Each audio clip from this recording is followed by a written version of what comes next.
deuxième partie de la campagne, au moment où chacun est sûr d'être candidat, vous voyez. Enfin, on ne peut pas débattre avec quelqu'un qui n'est pas encore candidat. Moi, je viens dire à Éric, écoute, Éric, maintenant, il faut que tu sois candidat. C'est une question aussi un peu de loyauté vis-à-vis des Français, un peu d'honnêteté politique.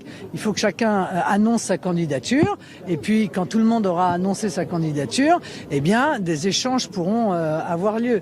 Voilà, mais pour l'instant, il n'y a pas d'échange, il n'y a pas de candidat, il n'y a pas de projet, il n'y a pas de proposition précise de la part d'Éric.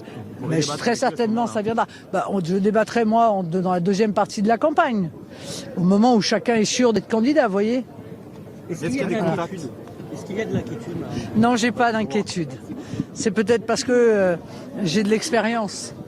Voilà, vous voyez. C'est pour ça que l'expérience me permet de vous dire que les uns et les autres ne devraient pas se précipiter à tirer des conclusions hâtives. Et si je dois vous en convaincre, je pense que l'accueil qui m'est fait aujourd'hui est un élément pour vous convaincre de cela. C'est pas un sujet ici, notamment dans la ruralité où vous êtes parfois en terrain conquis, vous considérez que ça n'est pas un sujet? Je sais pas, il faut poser la question aux gens si c'est un sujet. Ce qui est sûr, si vous voulez, c'est que toute une série d'attentes des Français, je crois, doit faire l'objet d'une attention particulière, et notamment le sujet du pouvoir d'achat. C'est la raison pour laquelle j'ai proposé ce choc de pouvoir d'achat, avec notamment une réponse immédiate à une problématique majeure qui est l'augmentation du prix de l'énergie, essence, gaz, électricité, qui fait que les Français sont étranglés et vont l'être encore plus dans les mois qui viennent. Donc je propose la baisse de la TVA à 5,5 au lieu de 20% sur l'essence, le gaz et l'électricité. Je ferai toute une série d'autres propositions au cours de la campagne pour arriver, comme je l'ai dit, comme je m'y suis engagé, à permettre aux Français d'économiser 200 € par mois, aux ménages français, d'économiser 200 € par mois.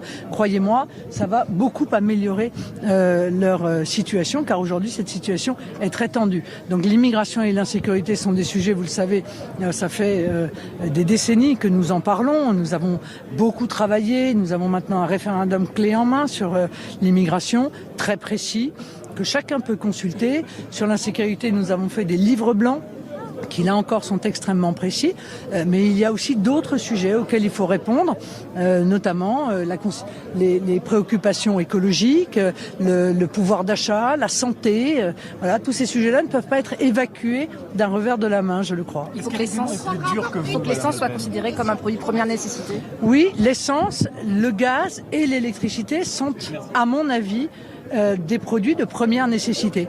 Et si vous en parlez aux Français qui sont ici, qui vivent pour beaucoup dans la ruralité, vous prendrez conscience que quand on n'a pas de voiture, quand on ne peut pas utiliser sa voiture dans la ruralité, eh bien, en réalité, on ne peut pas vivre.